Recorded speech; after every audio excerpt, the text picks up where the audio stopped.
Hello student, welcome back to my channel Samrat academy. Student, मेरा नाम है आकाश। जितने बच्चे 2023 बोर्ड एग्जाम की तैयारी कर रहे हैं उनके लिए वीडियो बहुत ही ज्यादा इंपॉर्टेंट है।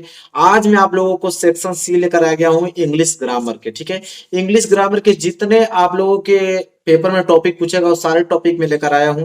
जितने नंबर का आता है सारे नंबर आप इस वीडियो में कवर कर डालोगे। ठीक है, वीडियो बहुत ही ज्यादा इंपॉर्टेंट आप लोगों के लिए। वीडियो को लाइक नहीं किया तो लाइक कर दो, चैनल पर नए हैं तो चैनल को सब्सक्राइब कर लो।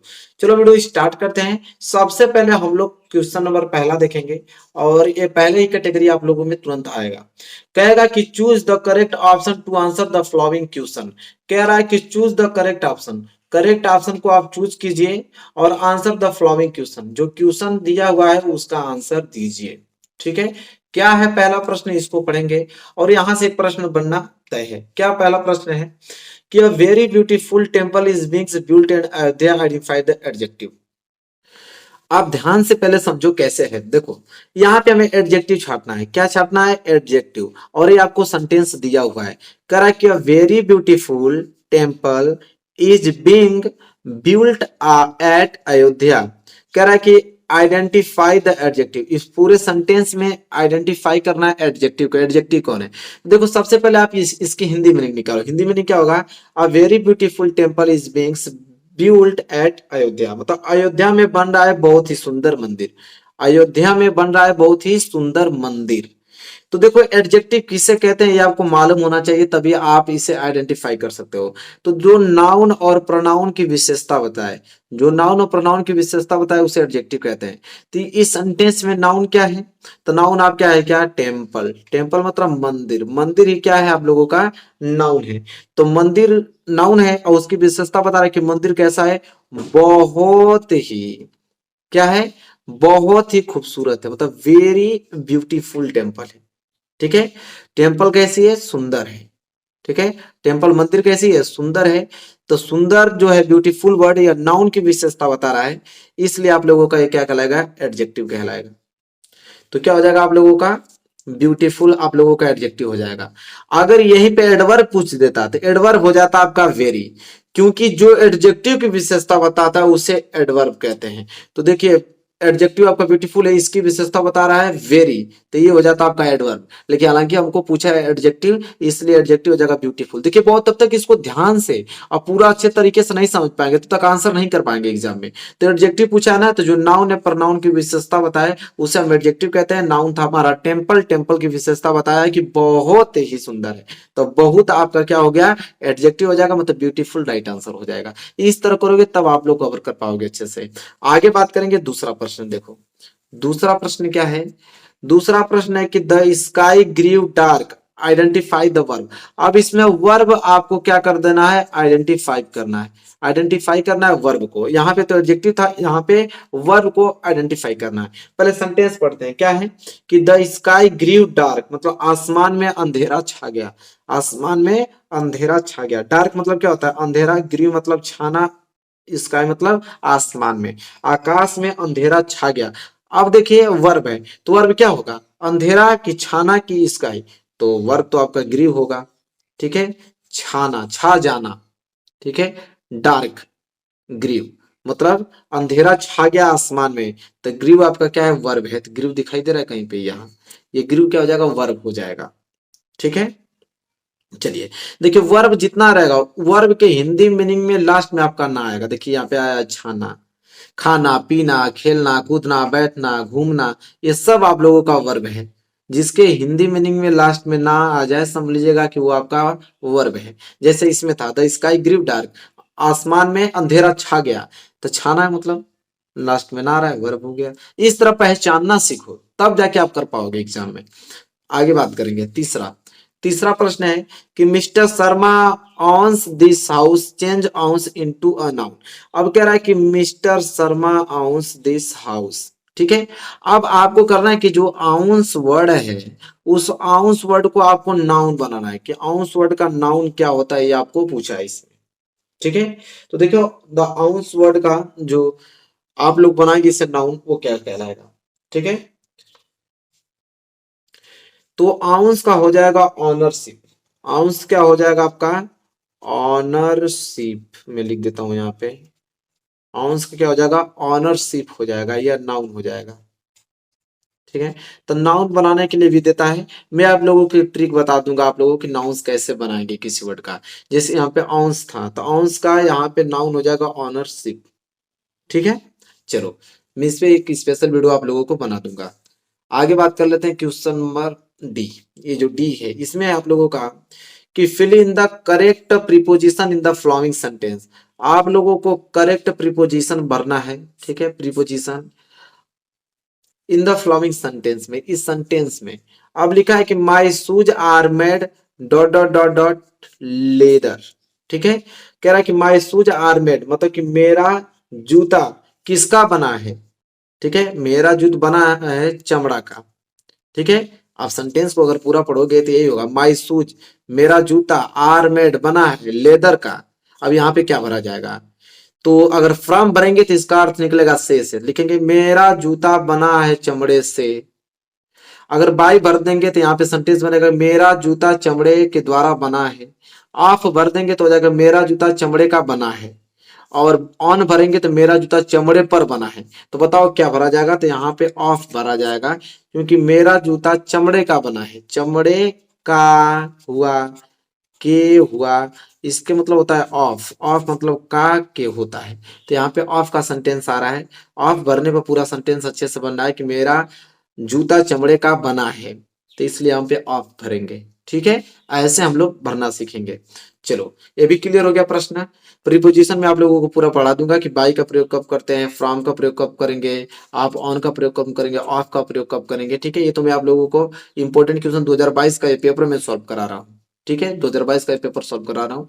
पूरा एक एक वीडियो में आप लोगों को क्लियर करा दूंगा फ्रॉम, बाई, ऑफ, ऑन का प्रयोग कब करेंगे। ठीक है, चलिए आगे बढ़ेंगे, अगला प्रश्न देखते हैं। चलो आगे बात कर लेते हैं। देखो अगला प्रश्न, अगला प्रश्न टेंस है। ठीक है, टेंस के रूल मालूम रहेगा तभी आप इस क्वेश्चन को कर पाओगे, अन्यथा नहीं कर पाओगे। तो टेंस से एक नंबर का क्वेश्चन पूछेगा।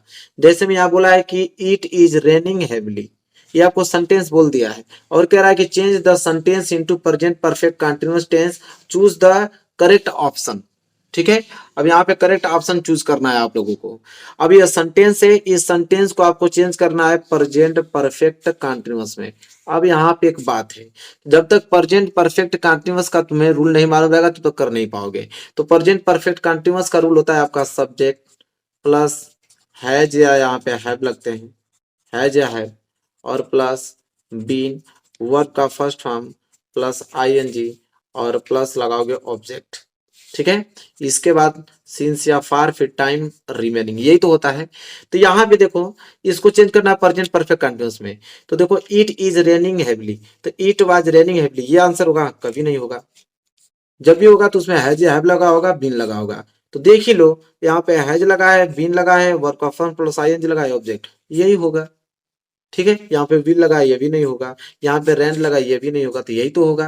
तो देखो रूल मालूम रहेगा, तो देखिए रूल था, मैंने तुरंत लिखा, तुरंत बता दिया क्या लगेगा, हेल्पिंग वर्ब क्या लगेगा इसका। तो रूल आपको याद होना चाहिए।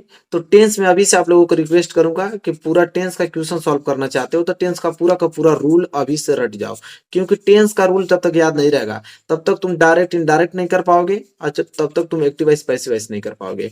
तो टेंस का रूल बहुत ज्यादा इंपॉर्टेंट है, इसको याद करो, नहीं है तो कमेंट करो, मैं बना दूंगा आप लोगों के लिए। ठीक है, चलो अगला प्रश्न देखते हैं।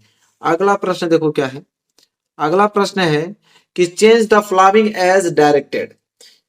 ठीक है, कह रहा है कि इसको चेंज करना है डायरेक्टेड में, मतलब जो ब्रैकेट में लिखा रहेगा उसके अनुसार चेंज करना होगा। जैसे सेंटेंस दिया है, do you know the way to the station, I said to Ankit. अब कह रहा है कि चेंज इनटू इनडायरेक्ट, इसको अब इनडायरेक्ट में चेंज करना है। डायरेक्ट स्पीच दिया, अब आ गया आपका क्या, नरेशन आ गया। डायरेक्ट स्पीच में दिया, इसको चेंज करना है इनडायरेक्ट स्पीच में। इसके भी रूल चलते हैं, इसके भी मेथड चलते हैं, तब तक मेथड नहीं मालूम रहेगा तब तक इसको कर नहीं पाओगे। ठीक है, तो देखो क्या दिया है, तो देखो सेंटेंस को पहले पढ़ो कि डू यू नो, क्या तुम जानते हो, the way to the station, station जाने का रास्ता, I said to Ankit, I said to Ankit, मैं अंकित से कहा, क्या तुम जानते हो वे टू द स्टेशन। अब देखो क्या है, अब कैसे बनाओगे इसको। सबसे पहले कि do you know the way to the station, I said to Ankit, ये दिया हुआ है। तो देखो मैं अंकित से कहा, तो इसका बनेगा यहाँ पे आई ठीक है, अंकित से कहा या अंकित से पूछा, लिखेंगे आई आस्क्ड, पूछने के लिए क्या लगाएंगे, आई आस्क्ड। ठीक है, इस तरह समझ लो, नहीं तो यहाँ पे देख लो डबल इंट्रोगेटिव है। कौन सा है, इंट्रोगेटिव सेंटेंस। इंट्रोगेटिव सेंटेंस जब भी आ जाए तो वहां पे हम लोग आस्क्ड लगाते हैं। क्या लगाते हैं, आस्क्ड। तो आई आस्क्ड अंकित, क्या हो जाएगा, आई आस्क्ड अंकित। ठीक है, अकामा हटाने के लिए हम किसका प्रयोग करते हैं, इफ का। क्या लगाएंगे, इफ। इसके बाद देखो यहां पे आ गया यू, क्या गया, यू। अब सेंटेंस को देखो क्या है, do you know the way to the station.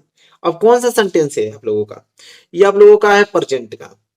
क्या है, प्रेजेंट का है। तो लिखेंगे हम लोग, अब एक बात और बताता हूं, प्रेजेंट का टेंस है आप लोगों का। अब यहाँ पे इंट्रोगेटिव दिया है, तो इंट्रोगेटिव दिया जाता है, लेकिन जब हम लोग इसको बनाते हैं इनडायरेक्ट स्पीच में तो हमेशा पॉजिटिव बनता है। तो इसलिए देखिए यू आ गया, तो यू आ गया तो किसके अनुसार चेंज होगा, यू आप लोगों का सेकेंड पर्सन के प्रोनाउन है। यू आपका सेकेंड पर्सन का प्रोनाउन है, तो ऑब्जेक्ट के अनुसार चेंज होगा। ऑब्जेक्ट है यहाँ पे क्या आपका, अंकित। तो अंकित का सब्जेक्टिव केस क्या हो जाएगा, ही। तो लगाएंगे यहाँ पे ही। इसके बाद क्या है आप लोगों का, नो, लगाएंगे know. He know the way, the way to the station, full stop. ठीक है, इस तरह बनेगा।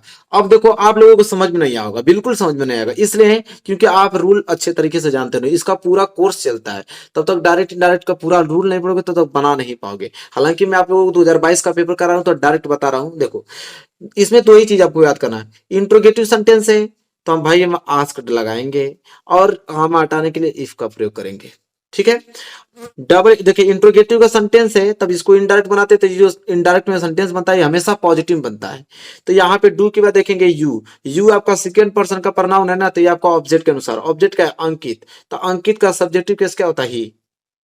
तो ही के बाद हमने नो लगा दिया, बाकी पूरा का पूरा सेंटेंस उतार दिया। ठीक है, क्योंकि प्रेजेंट में कोई छेड़खानी नहीं करते हैं, पूरा का पूरा सेंटेंस उतार देते हैं, बस पर्सन चेंज कर देते हैं। चेंज कर दिया, इस तरह आप करोगे तो इसका पूरा का पूरा आप कोर्स पढ़ोगे तभी हो पाएगा।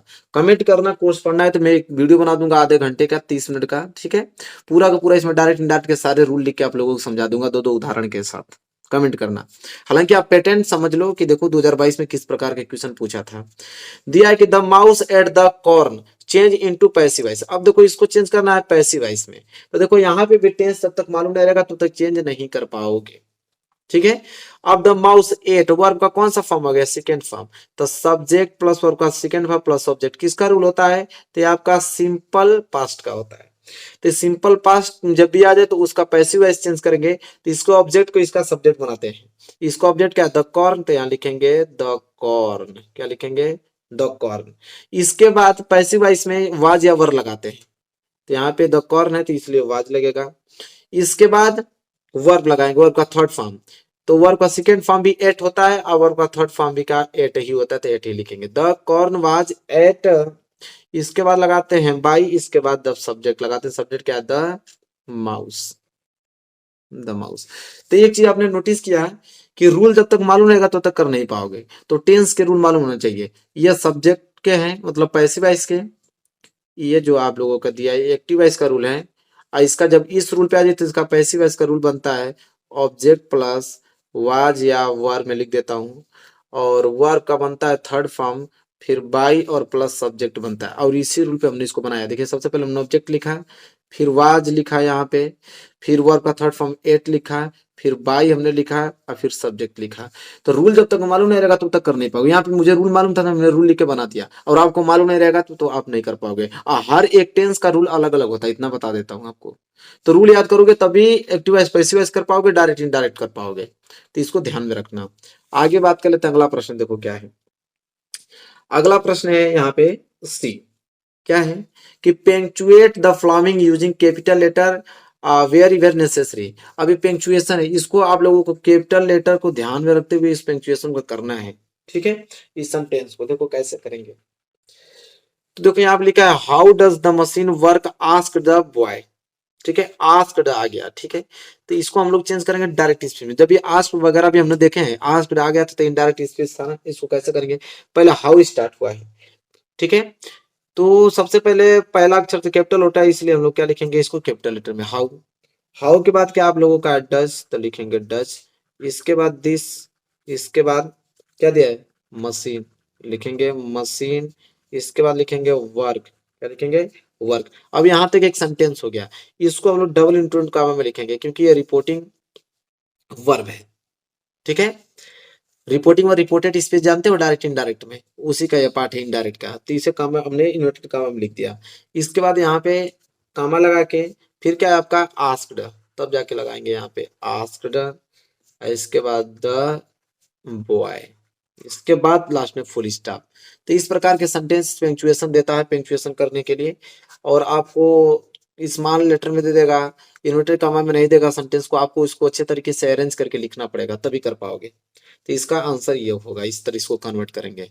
चलो आगे बात कर लेते हैं, अगला क्वेश्चन देखते हैं। तो ये सारे क्वेश्चन आपको पढ़ने पड़ेंगे, पंक्चुएशन के कम से कम 10-20 क्वेश्चन। एक एक वीडियो कमेंट करना, एक एक वीडियो में अलग अलग पार्ट करके मैं बता दूंगा आप लोगों को, सारे क्वेश्चन क्लियर हो जाएगा। चलिए अगला प्रश्न देखिए, अगला प्रश्न रिवर्डिंग आ गया, ठीक है, कि frame correct sentence by rewording the word.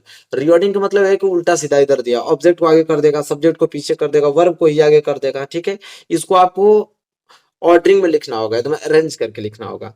तो अरेंज करेंगे, सबसे पहले आता है सब्जेक्ट। सब्जेक्ट के यहाँ पे वी, तो सबसे पहले लिखेंगे सब्जेक्ट वी, ठीक है। सब्जेक्ट के बाद लगेंगे यहाँ पे हेल्पिंग वर्ब, क्या है, शुड, लिखेंगे यहाँ पे शुड, शुड हो गया।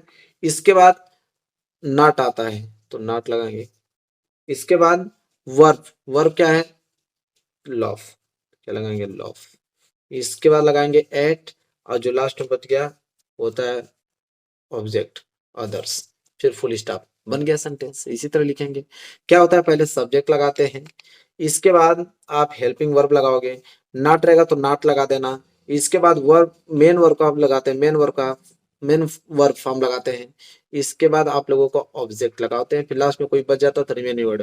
तो इसी सेंटेंस पे हमेशा, मतलब इसी रूल पे हमेशा कोई भी सेंटेंस आ जाए दुनिया का, रिवर्डिंग सेंटेंस इसी तरह करते हैं, ठीक है। चलो, और यहाँ पे जानते हो ना, इंट्रोगेटिव आ जाएगा तो ये हेल्पिंग वर्ब आगे लग जाती है, सब्जेक्ट बाद में लग जाता है, ठीक है। तो ये सिंपल के लिए मैंने बताया है कि जब पॉजिटिव सेंटेंस रहे तो इसी पे अरेंज किया जाता है, पहले सब्जेक्ट, फिर हेल्पिंग वर्ब, फिर नॉट रहेगा तो लगा देना, फिर मेन वर्ब लगाना, फिर ऑब्जेक्ट लगाना, फिर रिमेनिंग वर्ड लगाना, फिर फुल स्टॉप भी लास्ट में लगाना, ठीक है। ये तरीका होता है। चलो, ये सारे क्वेश्चन जो बता रहा हूँ 2022 के पेपर का है। आगे बात कर लेते हैं। देखो अब आएगा आपका कि complete the spelling of the following word. कह रहा है कि इस जो आप लोगों का गैप है इसमें कौन सा लेटर हम डालें कि एक मीनिंगफुल वर्ड बन जाए। तो बी ओ, अगर मैं यहाँ पे यू डाल दूं तो BOUGHT, बॉट। तो बाई का बॉट होता है, बाई मतलब खरीदना, उसी का थर्ड फॉर्म होता है बॉट। तो यू भरने पे एक सेंटेंस बन गया, मीनिंग वर्ड बन गया, तो यहाँ पे सही होगा यू भरने पे, ठीक है। तो इस तरह भी आता है आप लोगों का 1 नंबर के लिए। चलो आगे बात कर लेते हैं। अगला तब आप लोगों को मिलेगा 5 नंबर का, या translate, translate the following into English, ठीक है। इंग्लिश में कन्वर्ट करना होगा इसको, कैसे इंग्लिश में कन्वर्ट करोगे ये देखते हैं। क्या है कि अब हम स्वतंत्र हैं, हम अपने भाग्य के स्वामी हैं, हमारी सरकार है और अपना संविधान, किंतु हमारे सामने अनेक समस्याएं हैं, हमें उन्हें सुलझाना है। इसको हमें कन्वर्ट करना है इंग्लिश में। पहले क्या दिया, अब हम स्वतंत्र हैं, अब हम स्वतंत्र हैं तो लिखेंगे we are, we are free now, we are free now. यहां तक हो गया, फुल स्टॉप। अब हम स्वतंत्र हैं, ये आपका बन गया वी आर फ्री नाउ। फिर कह रहा है हम अपने भाग्य के स्वामी हैं, हम अपने भाग्य के स्वामी हैं, तो लिखेंगे हम के लिए आर वी आर, स्वामी के लिए मास्टर लगाएंगे, we are the master, we are the master of, अपने भाग्य के, ऑफ आवर आउंस, ठीक है। आउंस मतलब क्या होता है, भाग्य होता है, ठीक है। Owns fate, owns fate, full stop. ये भी बन गया आप लोगों का, हम अपने भाग्य के स्वामी है, we are the master of our owns fate. इसके बाद क्या है, हमारी सरकार है, तो हमारी सरकार का क्या होगा, वी हैव आवर, सरकार का क्या होता है, गवर्नमेंट, ठीक है, लिखेंगे गवर्नमेंट, ठीक है। संविधान है, हमारी सरकार है और अपना संविधान है, तो वी हैव आवर गवर्नमेंट, हमारी सरकार है, एंड अपना संविधान है, तो एंड अपना के लिए क्या लगाएंगे, हमारा संविधान है ना, तो आवर संविधान का क्या होगा, कॉन्स्टिट्यूशन, लिखेंगे कॉन्स्टिट्यूशन, कॉन्स्टिट्यूशन अपना संविधान है, फिर फुल स्टॉप लगा देंगे। फिर क्या है, किंतु, किंतु के लिए लगाएंगे बट किंतु चाहे लेकिन बट लगाएंगे, किंतु हमारे सामने अनेक समस्याएं हैं, हमारे सामने अनेक समस्याएं हैं, तो लोग जाएगा वी हैव, अनेक, अनेक के लिए लगाएंगे मेनी, और समस्या के लिए प्रॉब्लम्स, ठीक है। क्या हो जाएगा, हमारे सामने अनेक समस्याएं हैं, हमें उन्हें सुलझाना है, हमें उन्हें सुलझाना है। इन फ्रंट, देखिए ये फ्रंट मतलब सामने के लिए लगा रहा हूँ, फ्रंट ऑफ अस, तो पूरा सेंटेंस ऐसे बनेगा, we have many problem in front of us, मतलब हमारे सामने, फ्रंट मतलब हमारे सामने बहुत सारी समस्याएं, हो गया, हमें उन्हें सुलझाना है, तो हमें उन्हें सुलझाना है, क्या होगा, फुल स्टॉप के बाद वी, मतलब हमें सुलझाना है, we have solve them, we have to लगाइएगा, we have to solve them, full stop. तो देखो इस तरह देखो ये इतना आसान नहीं है कि आप इस तरह तुरंत कन्वर्ट कर दोगे, आपको जब तक पूरे के पूरे ट्रांसलेशन, पूरे के पूरे यूजेस, प्रयोग तब तक समझ में नहीं आएगा, तब तक इसको आप कर नहीं पाओगे, समझ रहे हो। तो पूरा पूरा का आपको पढ़ना पड़ेगा कोर्स, तब जाके आप पूरा का पूरा कर पाओगे। कमेंट करके आना, कमेंट करना, बताना कि कोर्स पढ़ा दूं कि आप लोगों को कैसे इंपोर्टेंट क्वेश्चंस की प्रैक्टिस कराऊं, ठीक है। तो वीडियो कैसे लगे बताइए, वीडियो अच्छी लगी तो लाइक कीजिएगा, चैनल पे नए तो चैनल को सब्सक्राइब करके बेल आइकन को प्रेस करिएगा, डेली इंपोर्टेंट क्वेश्चंस आपको मिलता रहेगा। इसी प्रकार जो भी दिक्कत होगा आप कमेंट करके बताइएगा, तुरंत आपका सोल्यूशन किया जाएगा। मिलेंगे नेक्स्ट वीडियो में, तब तक के लिए धन्यवाद।